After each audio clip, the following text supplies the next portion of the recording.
Hello everyone, কেমন আছো তোমরা? আশা করি সবাই খুব ভালো আছো। তো যাই হোক, এটা ফেব্রুয়ারি মাস। আর শুনেছি ফেব্রুয়ারি মাস নাকি ভালোবাসার মরশুম।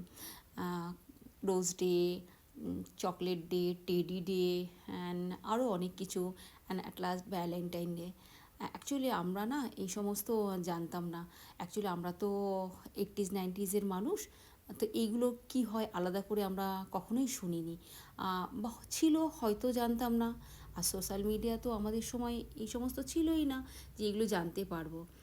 তো এই বয়সে এসে এগুলো দেখে জেনে একটা ভালো লাগার জায়গা তো অবশ্য থেকেই যায়। আর তার উপরে যদি এই সমস্ত গিফট এই বয়সে এসে পাওয়া যায় কোনো ভালোবাসার মানুষের কাছ থেকে, শুনেছি সময়ের সঙ্গে যদি নিজেকে পাল্টানো না যায় তাহলে কখনো নিজেকে হারিয়ে ফেলতে হয়। তাই হ্যাঁ, সত্যি এই সমস্ত জিনিসের মধ্যে দিয়ে আবার নিজেকে খুঁজে পাওয়া, নতুন করে ভাবনা চিন্তাকে পাল্টানো। আর ভালোবাসার মানুষ না শুধু যে হাজব্যান্ড ওয়াইফ বা গার্লফ্রেন্ড বয়ফ্রেন্ড হতে হবে এমনটা কোনো কথা নেই। ভালোবাসার মানুষ সে হতে পারে তোমার ভীষণ ভালো বন্ধু, বা ভাই হতে পারে, বোন হতে পারে। সম্পর্কের মানুষগুলো না কাছে প্রায়োরিটি, ইম্পর্টেন্ট এগুলো ভীষণ ম্যাটার করে, সম্পর্কে যাই হোক না কেন। আর এই সমস্ত গিফটগুলো না আমাকে পাঠিয়েছে অনেক দূর থেকে আমার এক ভীষণ ভালোবাসার মানুষ। তাকে আমি বলতে চাই তোমাকে অনেক অনেক অনেক শুভেচ্ছা এবং অনেক ভালোবাসা।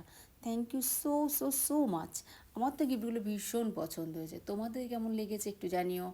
ও আরেকটা কথা, আমি না ইউটিউবে একদম নতুন, তাই আমার প্রেজেন্টেশন কেমন হচ্ছে, আমি কি বলছি না বলছি আমি নিজে কিচ্ছু জানি না।